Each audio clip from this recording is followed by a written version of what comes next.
Everyone experiences intimacy. It's part of being human. But here's what most people wonder privately. What kinds of intimate activities are Americans actually engaging in behind closed doors? Hi, I'm Dr. Jocelyn, a board-certified urologist with 9 years of dedicated experience helping men protect their prostate health, improve their intimate function, and feel genuinely confident in their sexual well-being. And today, I'm walking you through the top 10 intimate activities Americans report engaging in based on one of the largest, most comprehensive, nationally representative studies ever conducted on this subject. Now, before we dive in, let me ask you something. Where in the world are you watching from right now? Go ahead and drop your location in the comments. I genuinely love seeing this community grow and connect from every corner of the globe.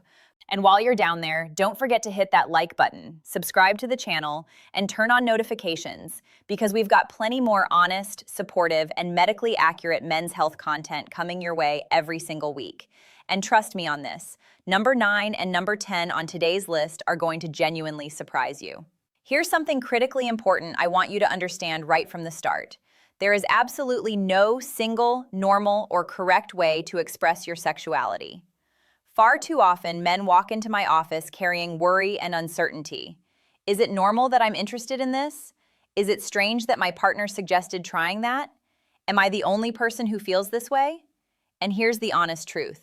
Sexuality is as diverse and individual as fingerprints. What feels intimate, exciting, or pleasurable to you might be completely different from what your neighbor enjoys, what your coworker prefers, or what your brother-in-law experiences. And that diversity is completely okay. It's actually healthy. This research study reveals one profoundly important takeaway. You are not nearly as unusual, strange, or alone as you might believe.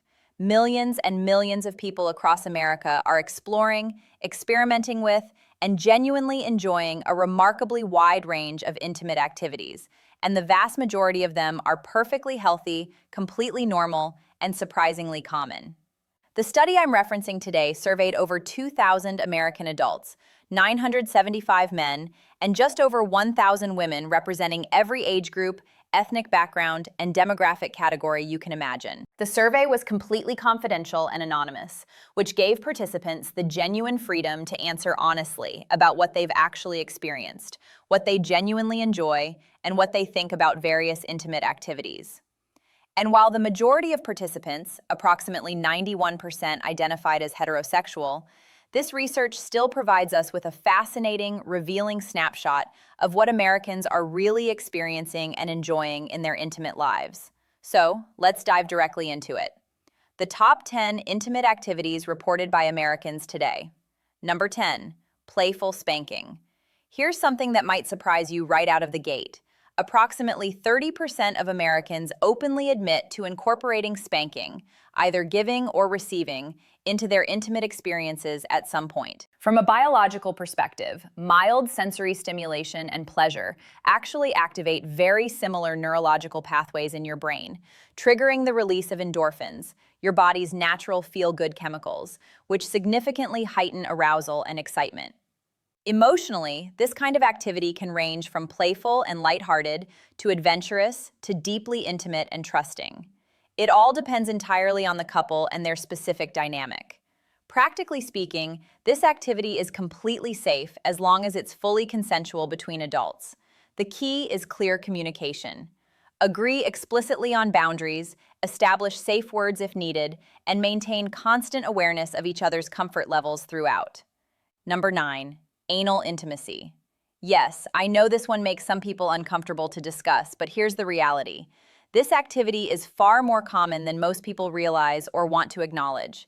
Research shows that 43% of men and 30% of women report having engaged in this type of intimacy at some point. Biologically, this area of the body contains a high concentration of nerve endings. For men specifically, it can provide stimulation to the prostate gland. For women, the anatomical proximity means stimulation can affect other sensitive areas indirectly. Emotionally, this activity can unfortunately carry social stigma in many communities.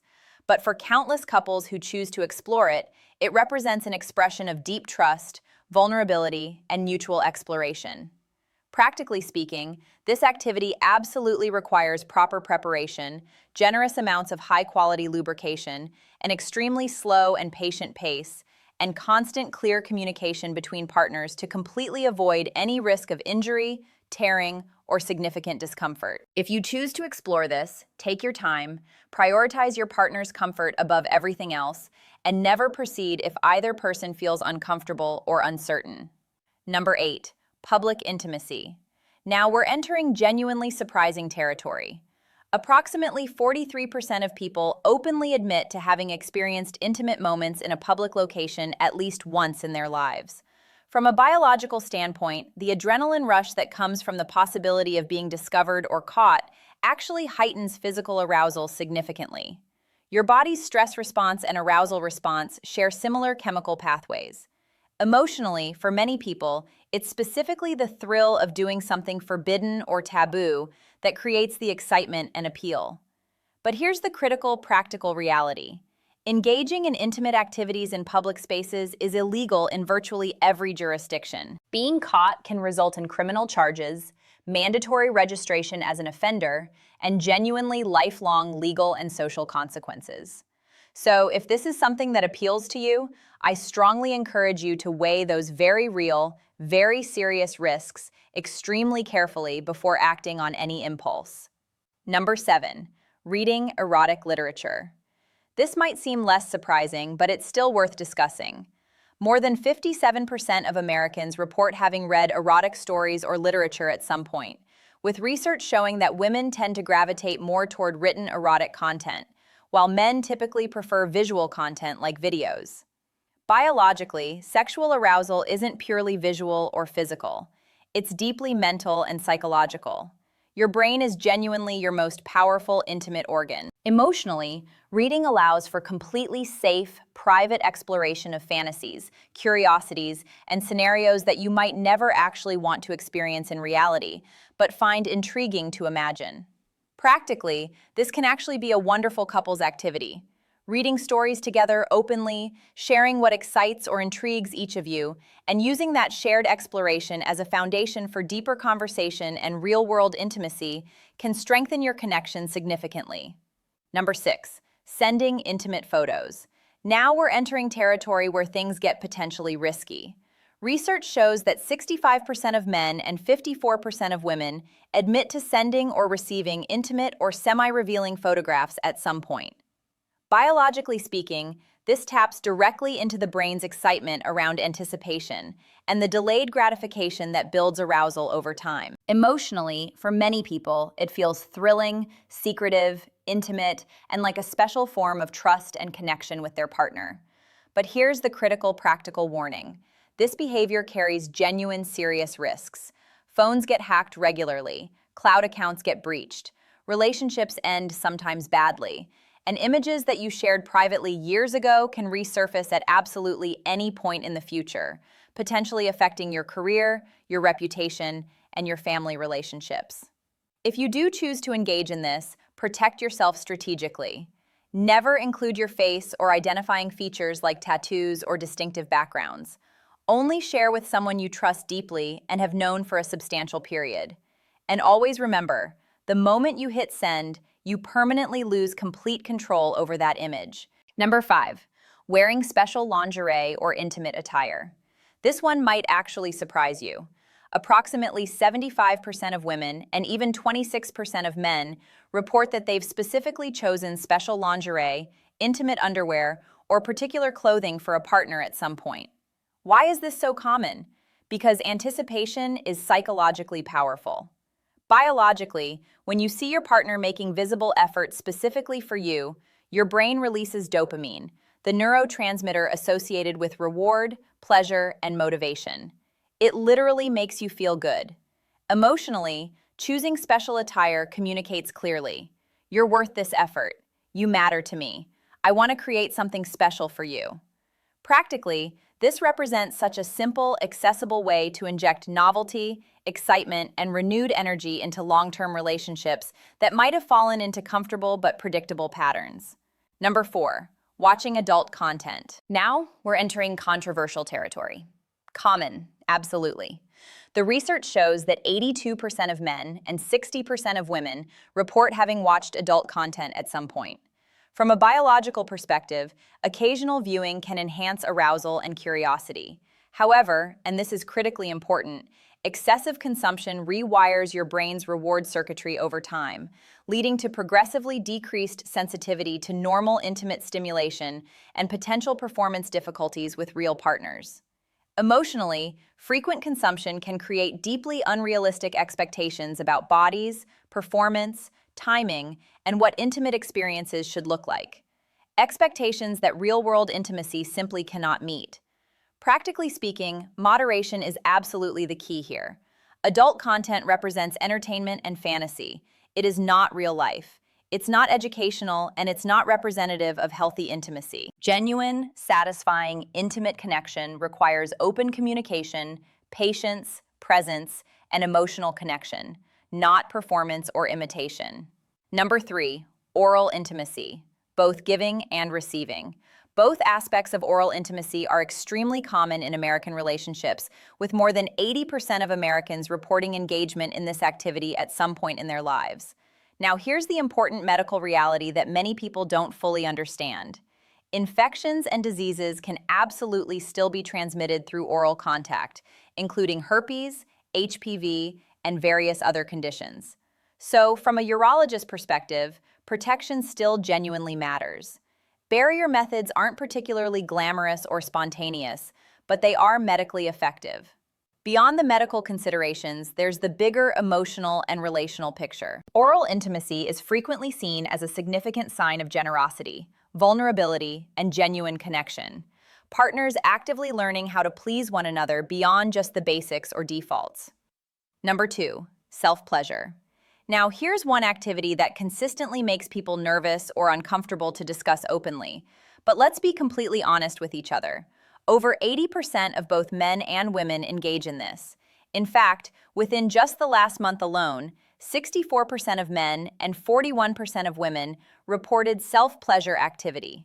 Biologically, this practice helps regulate hormone levels, improves prostate health in men, releases physical and mental tension, and keeps your body's intimate response systems sharp and functional. Emotionally, it effectively reduces stress and anxiety, and helps you stay genuinely in touch with what feels good and pleasurable for your specific body. Practically, it's completely private, readily accessible, requires no partner, and can be done on your own schedule.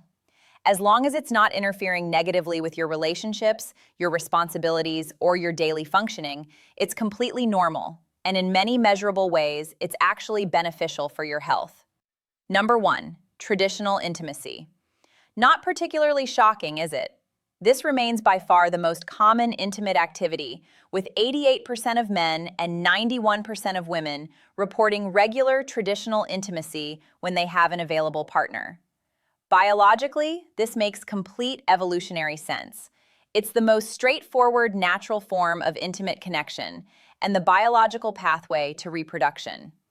Emotionally, it represents closeness, trust, vulnerability, bonding, and deep connection between partners. Practically, it's what most couples naturally default to.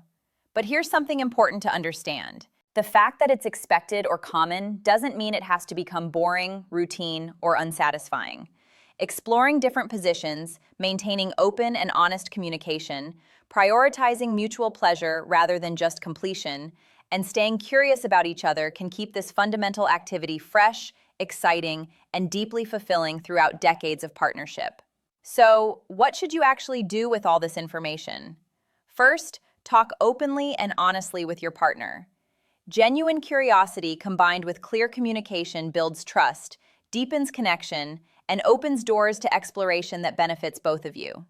Second, always prioritize safety.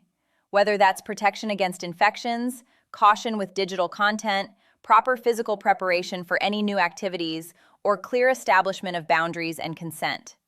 Third, respect your body and your health.